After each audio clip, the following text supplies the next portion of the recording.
All right, how's it going, everybody? eCom Tom here with another video coming at you guys. In this video, I haven't done one like this in a while. We do have somebody here with us today, and it is ILIA ROZMAN, and he's going to be talking all about MC011, suspensions, VERO violations, anything that's to do with getting your account banned or suspended or in trouble and getting out of it. So why eBay does it and anything like that. So if you like the idea of this video, please be sure to give it a thumbs up and also be sure to subscribe to this channel because I'm the only one out here bringing you guys content like this.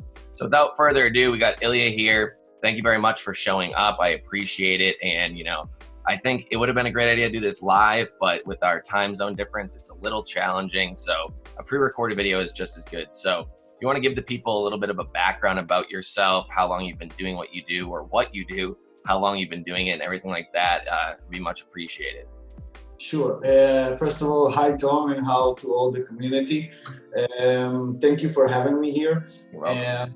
I'm mainly from Israel. I'm doing my business in Russia and Israel. I'm doing, first of all, I was starting dropshipping 5 years ago, and I was still doing dropshipping, but today I'm more focused on eBay strategies and help people to get their problems removed or released, or any consult about eBay problems or any risks and stuff like that, because I'm doing this now 4 years. I entered to all eBay problems because when I by myself I wanted to remove negative feedback, and I was reaching to someone to get it removed. He told me a ridiculous price for $100, and I was understanding that I need to control this market somehow. So this is how I entered. After that, it was a long run of people who helped with MC011, suspension accounts, restrictions accounts, a lot of people that recently had flagged account and how to try to work with stuff like that. And this is my main work today. I get it 24/7, working all the week to helping people in this community, even if it's for free consultant or something like that. Yeah, I mean, I've seen you, or anybody that's been watching these videos or, is in any of the Facebook groups, they've probably seen you all over the Facebook groups. You're always commenting in all the free groups. You have your own Facebook page, I believe, possibly even a group. And I mean, for everybody watching this right now, ILIA is the one in my private Facebook group for all my members that I brought in. He answers the questions, he helps out, and people can contact him with their issues. That being said, me being the eBay dropshipper and the YouTuber, it's very hard for me to be doing everything out there. That's why I try to bring other people in, other people that are just different parts of the team, whether it be ILIA or other people that are getting international people, sales tax exempt or whatever it is. You always need somebody else that's an expert in, the topics that you might not be. So with MC011 restrictions, negative feedback removal, I mean, I've done myself a bit of, but again, it's nothing I really want to be doing. And then after that, with suspensions and VERO violations specifically, you need an expert for it. So anybody that's out there that's been questioning or needs help with this, ILIA is definitely your guy. And we're going to get into some questions now just about, the overall stance of eBay at the moment, where it is. It seems like a lot of people are worried with retail arbitrage, what's going on recently, more MC011 complaints and other things like that. So I guess the first question that I have right now for you is, why do you think eBay is hitting so many accounts, specifically the newer accounts, with MC011 violations? We'll start with that, why you think it's happening, and then from there, we'll get into, how to avoid it and what happens if it does happen. Okay, so first of all, we all got this message, if not all, by 95% who are familiar with eBay, understand that eBay have policies inside, and they're working by algorithms. They are written black and white inside the system. That means that it always will be in eBay, this kind of restrictions, and this is something that you can't avoid by 100%, but you always can do something to try to avoid it. Why it's happening? First of all, the first reason is doing not very good dropshipping. Yeah, And that's this, definitely one of the biggest reasons, I would say, and that's what I've been trying to combat for the last year plus now.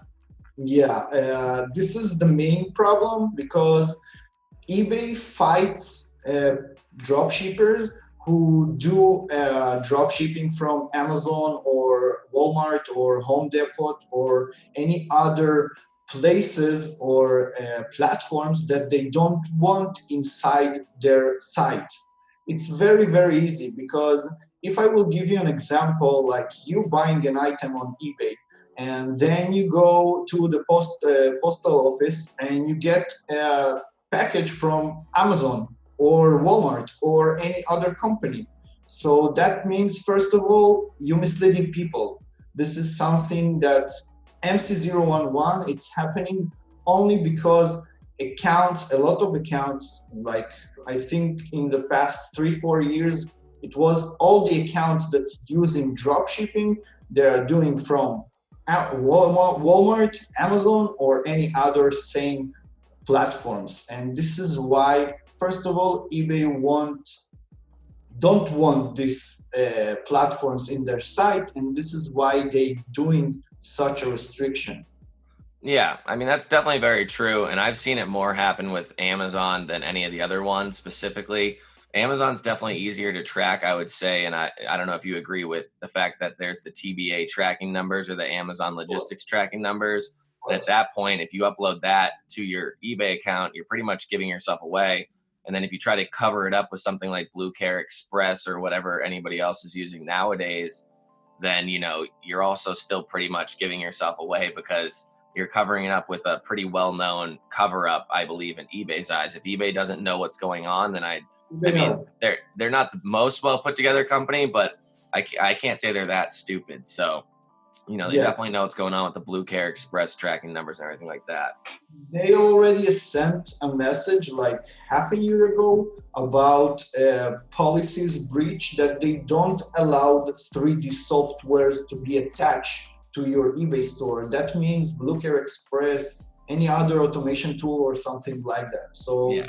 This is something that they wrote already.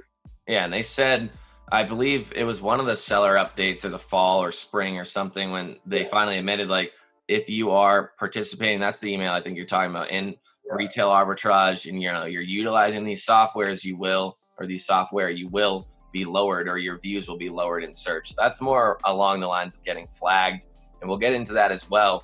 But so we definitely have a lot of students inside of my course and other people I've seen out there that have started with, I mean, I've been preaching no Amazon for the longest time, so I hope nobody's really still doing Amazon, but I know people are, with just strictly Walmart, and they've been getting away with it, and they've been doing it, for months now and seeing success with it. So what do you think the biggest difference is between, eBay catching somebody using Walmart and eBay not catching somebody? I personally think that it's to do with, like, not only just them using Walmart, but also how they're running their store, like their tracking, is their tracking going up on time, their metrics. And one thing that I've personally really seen a lot, because most people, if people get MC011, I usually comment why. And within about like 2 to 3 questions, I believe personally, I can figure out why they got it. But what I've seen a lot of is, especially during the holiday season, when they say it's going to ship out in this specific amount of time, you have a 3-day handling time. And then all of a sudden you have like 20 orders in like 3 days, and now 8 of them are late or something like that. That's a huge percentage of late shipments. And I think that looks bad in eBay's eyes. So I'm just wondering what you think is one of the biggest factors. One of the biggest factors, I think, first of all, if you have good results in your account, so probably your account was breached lower amount of policies. So that means probably better for your account. But eventually, it's a system. It's a work by system, because eBay have a huge amount of sellers and a huge amount of people that every day joining to the platform. So they can't catch all the 100% account and flag them, because if they will do it, they probably will get also from this bad things. But I think the time will show that eventually such accounts that doing such drop shipping will be catched by eBay flag. If not 100%, but 95, 90% of them for sure. It will take probably a couple weeks, maybe a couple months, maybe a year, but eventually this is something that you breaching eBay policy, and eventually you will get caught. And this is something that you can't avoid by continuing to working like this. If you want to continue to work like that, so you need to prepare your business to have a lot of stores and to work by, if one get flagged, I don't have a problem, I have the other stores. Yeah, so are you talking flagged as in using like the API related software and stuff like that? Yeah, flagged, I mean by API, by misleading shipping information, by 3D softwares that attach to your store, such as automatic tools or something like that. So personally, inside of my course, what I'm teaching is no software connected, no manipulation of tracking, or anything like that. And that's where we've been seeing success with the manual related stuff. There's no API connections. Like, I've connected software to my API, and you know as well as I know that not every software is not allowed to be connected to eBay's API. Obviously, there's other softwares out there that aren't facilitating retail arbitrage. But with eliminating all the retail arbitrage related software and still selling from places like Walmart and other suppliers like that, we've had students see success continually. So, I mean, personally, I think, but some of them are still getting MC011, but not flagged. I mean, if you get flagged, I've seen people get VERO violations, get their account restricted for VERO, and then eventually get flagged afterwards, which I think personally means that like eBay went in there, saw that your account was flagged, and then, another layer of somebody else looked at it and then it was like, or saw that you got VERO violation, then somebody else looked at it and was like, oh, well, you're flagged now. But if you're not using API related software, if you're not doing any of the automatic repricing, if you're not listing Amazon onto eBay, if you're just doing Walmart, say using SKU Grid, non-API related software, either the token or the file exchange, uploading of your products, what do you think is the biggest reason why somebody would get MC011? Because it still does happen. I think first of all, if you're saying that, yeah, it's true, there is a couple of softwares that you can use today with eBay, but also you were seeing that this kind of softwares also 2 years ago got a problem with the keys or something like that, and they got like a lot of people that got suspended because of this. Yeah, I think that was an issue like 2 years ago. Yeah, but they lost their API access, which actually turned out to be a blessing. It was a big problem for people that doing this time the drop shipping. It was like I had friends that was doing crazy stuff with the software and was in one day was getting out from this business. But this is something that you need to understand as you teaching the course of how to work manually and how to work properly without any softwares. I think this is the best thing that you can teach people in this community. This is the honest way to do great drop shipping. And you need to understand that 10 years ago, eBay was the most place that you can do nice and big money, and it was all about manual way. It was without any tools and any something like that. You can use your eBay account manually and can do a lot of things, and also without big marketplace like Amazon or stuff like that. You can choose one supplier, small one, and you can boost your account to great levels. So first of all, that you're teaching such things, this is I think the best value and biggest value that you can teach people when they enter to eBay. Second thing, we talked about the MC011. So the first thing first, this is something that if you getting also a top rated, you can get flagged after. I see a lot of people that got top rated also get flagged. This is system that algorithm that if he catch your account, he doing another review on your account and was seeing other problems. So Eventually, if something good happened to your account that top rated, it not means that it will be good. So this is something that you also need to understand. I've seen a lot of that happen with the people doing Amazon still, or doing it manually, but then still using Amazon. And that's where I've seen it. I've been top rated on my account for almost a year now, and I've had no issues with it. I haven't gotten the email, but Probably I don't use doing the this Walmart. right. So probably you're doing this right. So. Yeah, I mean, I'm not using Walmart either. And I do think that, it's a good place to get started with the Walmarts and the Home Depots, but definitely not the Amazon. But what I think the biggest issue personally is what happens is people get stuck in their ways. They don't want to look for other suppliers that eBay probably isn't really picking up on or really going to be looking at. And they just want to stay doing the same thing over and over and over again, which is, inherently a bit risky. And then from there, then that's what the issue is. I keep teaching inside of the course. I give people 20 suppliers, and I've talked to the owner of SKUGrid, and he's told me that 95% of the items on SKUGrid are from Amazon, Walmart, or Home Depot. And there's the 5% of the other people doing the other items that are probably making a lot more money, or at least profit margin wise. And they're the ones reaping the rewards. And I'm trying to teach it, go the other way. But it's just, you can only say it so much.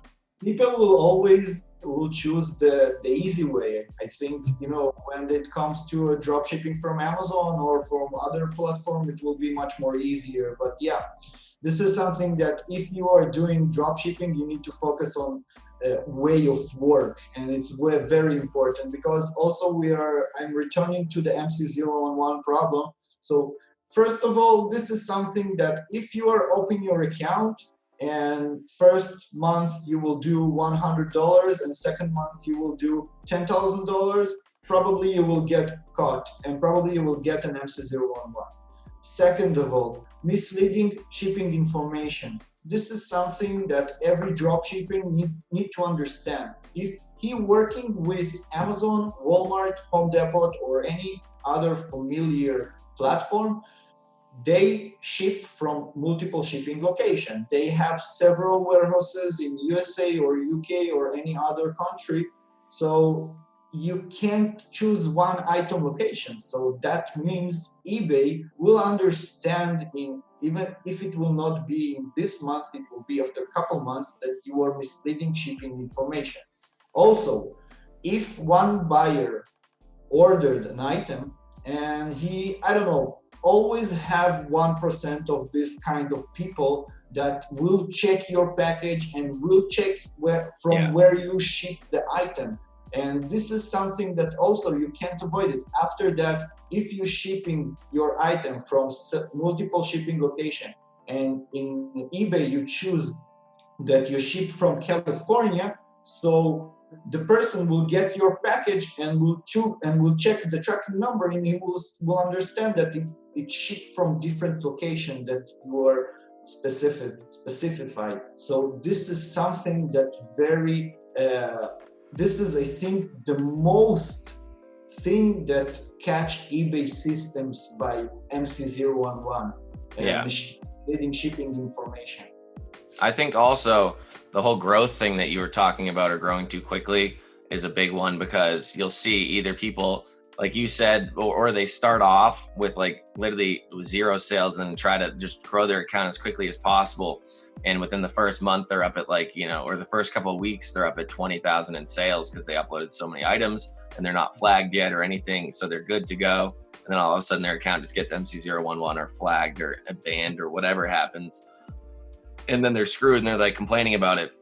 I think systematically growing, and I'm not sure, this is what I believe, is that the first 3 months, especially if you're in PayPal jail, are going to be the ones where you're going to be most scrutinized or looked at by eBay and PayPal. So I think, personally, I used to say no more than like 10,000 in the first month, but I've lowered that down to, I'm saying no more than like a couple thousand the first month, maybe 5,000 the second month, and then a little bit more the third month, and then kind of go from there. It's a long-term game.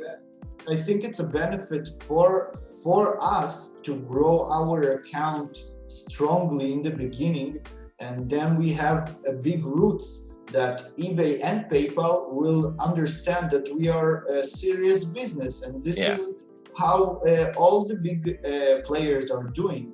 They understand the rules with the fast growing. This is something that you can't avoid. If you are using correctly eBay and you work 3-4 months by the books, and you don't list like crazy, and you don't act like someone who got to eBay platform for a couple months and go out. This is something that eBay hates. eBay wants us as a player to sit in the account and to manage the account how our home working, and this is what they want. Yeah, it does seem that way. And I mean, that's where another thing I've seen, where if people grow too quickly, maybe you're on eBay's radar for growing too quickly. But I've also seen that when you're growing too quickly, if you're a beginner, because it's pretty easy to find items that are going to be able to sell well. It's easy if you're dropping shipping Walmart onto eBay. It's easy to find items that are going to sell well. It's easy to find items that are going to be doing, tons of sales a month, and it's easy to be making sales. Honestly, I think the sales part is one of the least issues of this entire business. But what I've seen is that even if you're growing very quickly, maybe you don't get MC011 for growing too quickly, but then you're running your account poorly in the back end because you have too many sales and you don't know you don't have a system in the background to manage it, like managing all the sales, uploading all the tracking, all the customer service, making sure all your items are good. If you're listing tons of items right off the bat and they're just terrible items from your supplier, what makes you think that they're going to be good items when you sell them on eBay? They're not. You're going to have more complaints. You're going to have issues. And that's where I've seen those two, not only growing too quickly, but also running your store improperly. Because of it are really the two big factors that go together that cause the issues. And that's where I've seen a lot of the people that get in trouble in the first month, 2 months, really fall. Bad performance, this is something that always will trigger a problem in the account. Bad performance, this is something that I think it's a must thing, because when I entered to this dropshipping business, first of all, what I was checking, it was risks. How can I be sure, and how can I be with eBay policies and behave like they want? Because I've seen a lot of people that doing great items and great business, and after a couple months they already not inside eBay. So need to understand that if you're working properly by the book, and if you're working by the policies, and you enter to the policy and you understand what eBay wants, and you don't do mistakes. Also, like for example, you told, like, for a bad performance, if you have one item that keep returning, we will exchange it for sure. I will remove it and will get it removed from my store, because I know the less problems that I will have in my store, the more honest and more better business I will have. Yeah, that's very true. And it's less issues for you. I mean, I remember back when it was a little less strict, about 2.5 years ago, and I had this one item that I sold like 100 and something times in a month. It was this purse from Amazon, and it was it was terrible. It was like fake leather. It was this awfully made Chinese purse, and it was on Amazon Prime or whatever. I was dropshipping it onto eBay, and I sold it a ton of times. And I think it was like 40% of those items got returned because people said that the purse smelled like dead fish, because I think it got like wet in the factory and then got shipped out and they didn't care, and it just smelled terrible. And I got one sent back to my house, and I actually like got it, and I was like, oh my God, I can't believe I was selling these things. And I didn't care back then. But nowadays, if an item gets returned for the same reason, like once is fine, that's one reason. Twice, it's the same reason as the first time. You got to start thinking, what's the issue? Is there an issue with this item? Is the supplier not good? And then if it's 3 times, I mean, it should be out of your store. Looking at the reviews saves that, I would say. Like if you look at the reviews and you're drop shipping a cabinet from Walmart onto eBay and it has like 2.5 stars out of 5 on Walmart, it's probably not a good item. But people are going to list it anyways. And once you start seeing the issues, that's where, I mean, like you're saying, mitigate your risks from the beginning before you start getting into it. A lot of people want to get into this too quickly, and then they're gonna suffer because of it. Yeah. So we talked about the MC011. people are going to get it. It's going to happen. I've never gotten it personally. And that's why I feel like I need a professional, because how can I teach students how to get rid of MC011 if I've never gotten it? And so somebody gets MC011, what's the first actions that they should take? Okay, first of all, MC011 happened with two messages. First of all, the first message that eBay sent is a message that they want us to close all the cases that we have and to update all our tracking numbers. Okay. The meaning of this action is because when the eBay user want to appeal, eBay want a clear account. They don't want any remaining stuff like cases opened or trackings that are not updated to your store. So first of all, they asking for this ones. After you update all the tracking numbers and close all the cases that you have, you can reply to the eBay message, and after that you will get another message. The second message will be proof of identity, proof of payment like bank statement or credit card statement, and the third thing, they will ask invoices for your item that you listed in your store. That means that even if you are listed and remove the item, it means for eBay that you own the item, because eBay don't want us again to use Amazon or Walmart or any other platform. So this is why they ask the eBay seller to get proof of the item that they are buying from the supplier. Yeah. So say you have 1,000 items in your store.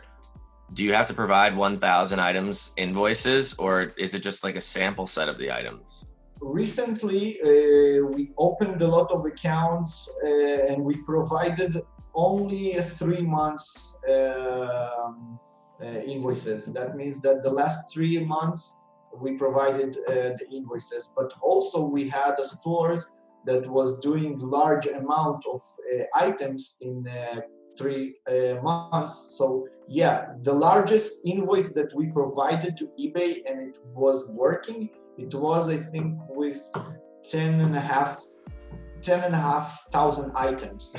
At that point, I feel like if a rep looks at that, their eyes will just glaze over and they're like, oh my God. We're doing this by couple invoices, by 3-4 invoices. Yeah. And it will be general invoices, but yeah, this is what eBay wants from us as players inside eBay. So my main question here, and this is just my own personal question, is if eBay says on their policies that you're allowed to do wholesale dropshipping, right? They say that you're allowed to dropship from wholesalers, and just as long as you're not, dropshipping is allowed as long as you're doing it properly and you're not selling from retailers onto the marketplace, even though we've gotten around that for a while.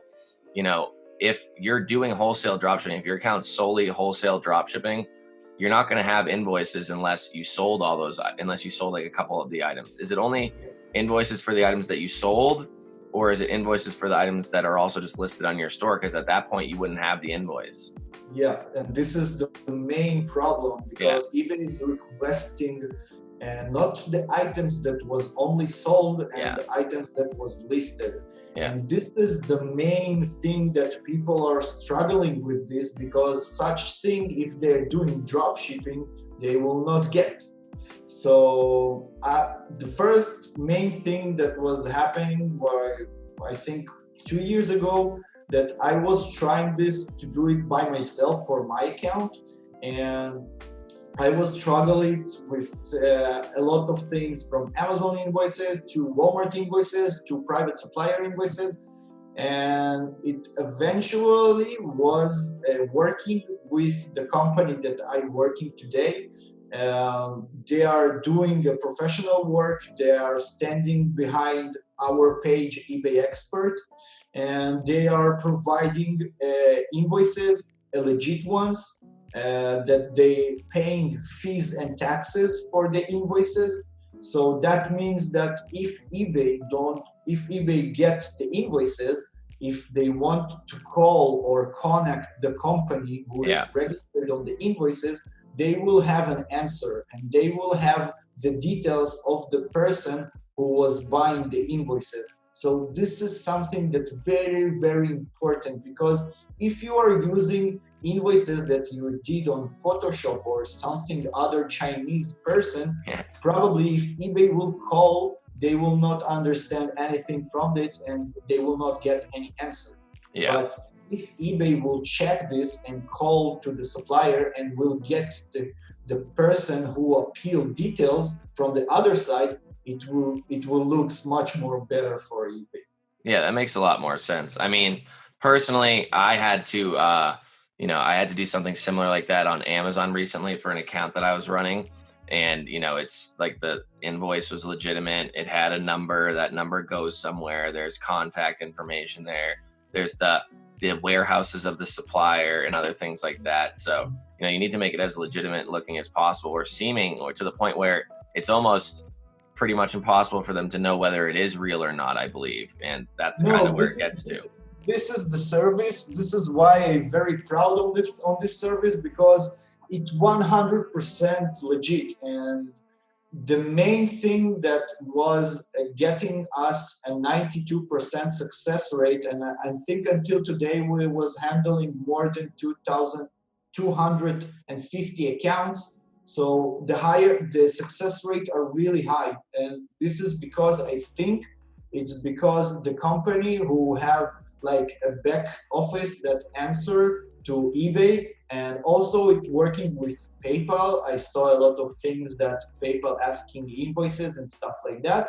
Yeah, I have seen that. Yeah.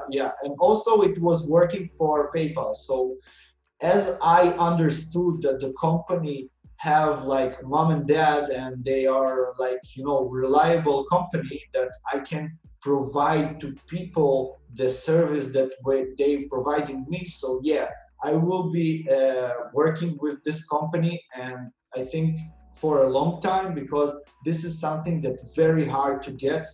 A company that will that doing mainly wholesale drop shipping, but they can provide proofs for eBay, and yeah, it's working very good. The 92% is because, first of all, we don't own eBay.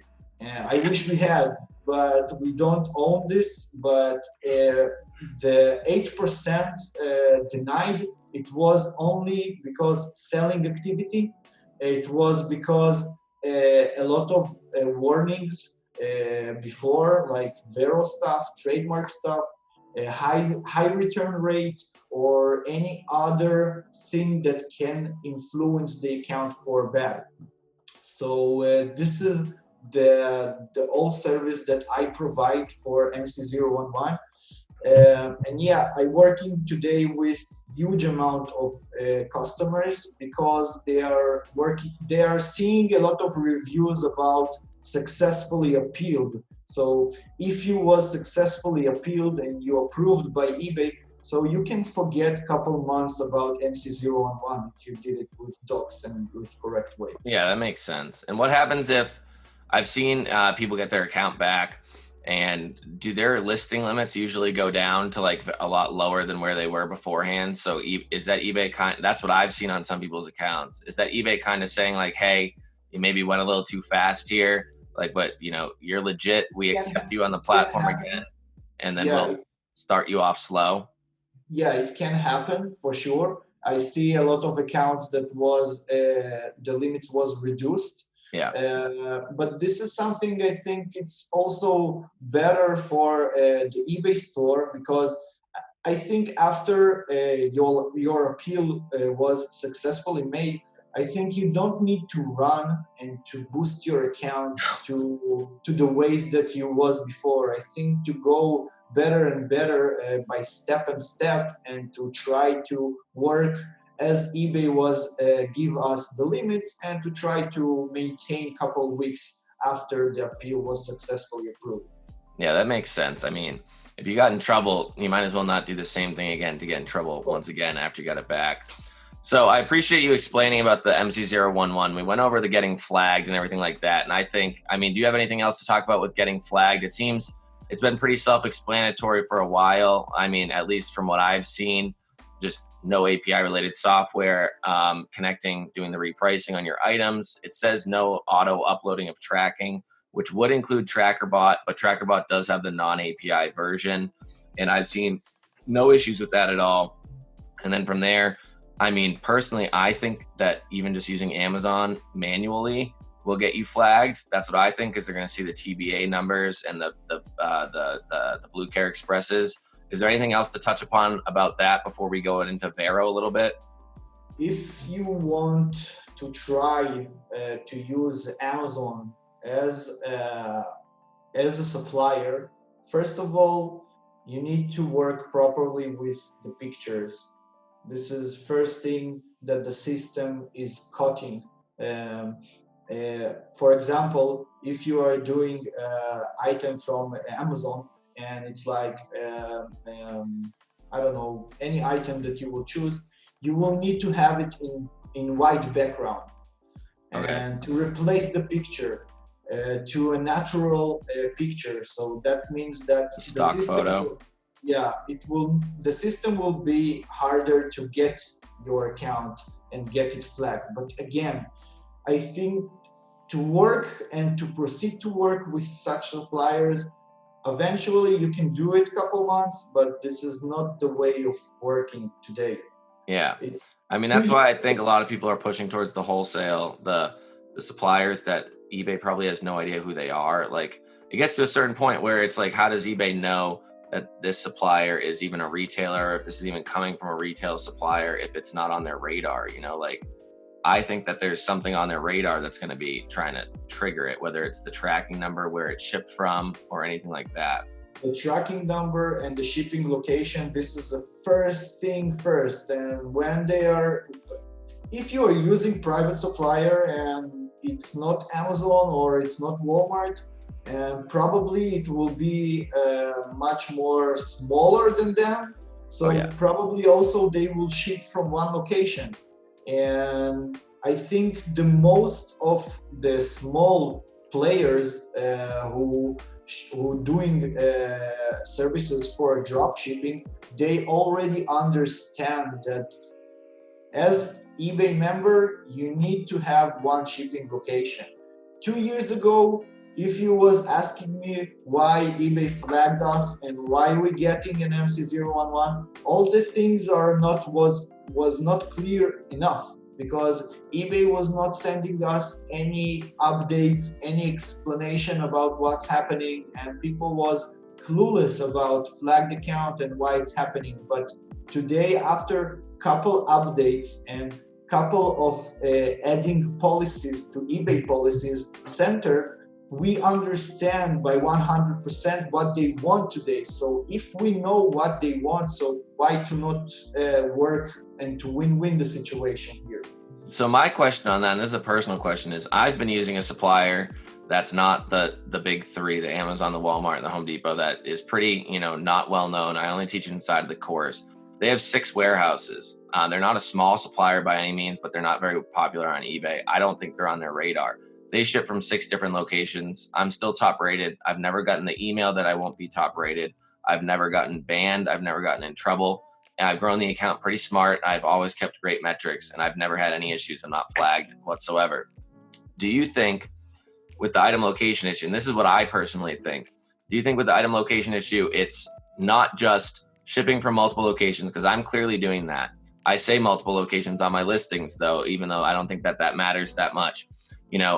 Do you think it's more that you're shipping from multiple locations, or you're shipping from multiple locations that eBay knows what those locations are? Because if you look up where the Amazon fulfillment centers are, where items are going to be shipping out of from Amazon, where items are going to be shipping out of from Walmart, they could most likely, I believe, I'm not a coder, but I think it would be pretty easy for them to scrape all of your tracking numbers, see where they're coming from, and then being able to tell that not only is it multiple locations, but it's multiple locations that are strictly known to be Walmart centers or something like that, or Amazon centers. Do you think that is played a role? That's what I think.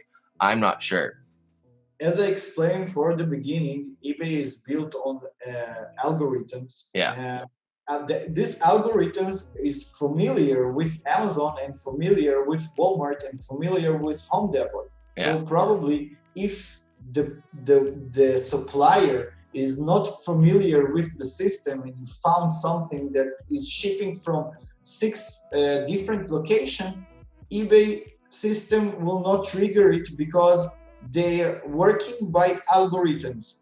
Algorithms is built by working and detect the behavior of the platforms that they don't want in the site. That's okay. That's what I personally believed as well. So you kind of confirm that here. So we've been going on this for a little bit now, and I do want to touch upon Vero before we finish up and wrap up here. So I've been seeing, you did let me in on a little tidbit before we started, which I thought was very interesting. I would like to get it out to some people. Like I was saying to you earlier, I've seen that some accounts that are newer, brand new, or they could be older, I'm not sure, but I've seen it mainly with the newer accounts, getting 1 VERO violation and immediately getting a 3-day listing ban. And that doesn't mean that you're banned forever. That doesn't mean you even need to appeal it, because I've gotten a listing ban before. And it doesn't mean that you can't even make sales because they leave your items up. So the items that are up could still make sales. You just can't list them back up or change the quantity or list new items. So why is it, and you explain it to me a bit, but let's just get it out there to the people. Why is it that people have been getting banned or 3-day listing bans after 1 VERO violation? And what do you do, or what do you personally suggest? Because I don't really do anything because I haven't gotten any in a while, if somebody does get one. Okay, so first of all, VERO, it's a program that inside eBay, it's like a group of couple people, representative, that doing work for big companies that who sign to the VERO company, to the VERO program. So that means that in 1 year ago, the things was much more better and much more okay, because people who was doing one breach of the VERO policies, they got a warning, and also can get another warning. But today I understand from a couple of reps from that I talked with eBay that eBay VERO program was starting to be much more restricted, because the other companies who assign to the program of the VERO, they ask from eBay that they don't want to see any replica in their site. And this is something that, first of all, eBay doing us a favor for this kind of behavior by removing the item automatically, and to place you a 3-day or 7-day. It's better that get a lawsuit by the company who that is true item. So first of all, it's a good thing that it have this system inside, because if not, probably eBay users was getting lawsuits by their it's crazy numbers. I see a lot of people that was doing this with PayPal and was get sued by $20,000 and more, and prices are ridiculous for one item. So first thing first, if you get a VERO, this is I think a wake-up call for you to check all your items. And eBay have in the site, it have the policy about VERO program, and also inside the policy they have weekly update list of all the brands who assigned to VERO company, to the VERO program. So that means this is the first thing that you can avoid with it. For example, I was not doing a lot of items. I was not listing like crazy. So I was getting this list to my Excel sheet, and was every item that I was listed, I was wanted to know by 100% that I don't have any rights owner problems. So this is why I was copy pasted to my list and search it by Control F and to see if the company is inside or not. This is the first thing. Also today you have a couple of monitors and stuff like that who can detect such word, but I don't think you need to trust this thing, because I was seeing a lot of misleading things that people was getting the Vero even with the software, because software is a software. We can't know by 100% that it will work and will guard us. What about brands that aren't on the Vero list that people get Vero for? Because the majority of the Veros I've gotten back in the day were the brands weren't always on that list. And I've noticed recently that I've looked more into it, that list is a list of companies, not so much a list of brands. So you would need to click on the companies, see what their brands are on the inside. But would you say that every single brand is actually inside of that list? Because I still don't believe that. General brands, mother brands are inside. So that means that if you will search the brand name inside the mother name, probably you will find it by 100%. It's just harder to find it. That's all. Yeah. If you was seeing, and eBay have mistakes, okay? It's not 100% also. Yeah. If you was not seeing the rights owner of this company inside the list, and you are positive by 100% that you search inside Google that this company don't have rights owner, first thing first, you call to eBay and explain them to check the company. They will do it gladly for you. And if they will see that there was a mistake, they will release your account in seconds. Okay, so that makes sense. I mean, for anybody out there, because I saw somebody contact me yesterday, 2 days ago, that they were selling this Corelle, Corelle, and that's like the plates, and they're like plate sets and stuff like that. They're all over Walmart, and that they got the same account, or two different accounts got that Vero violation for the same item, and they were different accounts, non-connected and stuff like that. But we won't go into that as much. But and I couldn't find it on the list, but I didn't click on all the like you said, the mother brands and check the brands on the inside. I did not do that. So I might put a VA on doing all of that and try to compile like an actual list. But there's the Vero Checker application that I use. It's just a Chrome extension. It's $2 a month. I believe it's run by Hustle Got Real. I know SKUGrid has one as well, or like built into their SKU Fetch program, even for the non-API listings. So there's a lot out there, and it just seems like they're getting a little bit more strict on it. Yeah, they have because if you was the other side, the company, you was wanted that people was not getting a warning on this. And you wanted that the people was getting like something like a no sign. So this is what they want us to appeal this, and this is why the program was much more restricted than before. Hey, I mean, I like it better than the way Amazon does it, honestly. The way Amazon does it is just kind of hitting you with something. It's pretty hard to appeal, and it's almost impossible to talk to anybody through Amazon. So, I mean, I like the way that eBay does it a lot better. People seem to blow a lot of things out of proportion, but you have to think about dropshipping as being a legitimate business where you can't be infringing upon other people's copyrights or anything that don't want you to be, or the reseller activities or the reseller policies. You can't, even if you're selling it from like say you have an actual wholesale supplier as well, even if that wholesale supplier allows you to access to the item, doesn't care if you sell them on eBay or Amazon, you still need to be abiding by those specific brands. Unless the wholesaler owns the brand, you still need to be abiding by what those brands' policies are. And if it's a good wholesaler, it will provide you with lists of the brands that they sell that probably don't want you doing this, but some of them, or a lot of them, definitely don't. So, I mean, that's about it. I mean, do you have any other last words to say, or anything else that you feel like we didn't touch upon here? If anyone wants something to ask me or something like that, I'm always here. Tom can refer to me, the person, and we're also doing this daily to helping people. I think a couple of students from your group was appealed successfully also.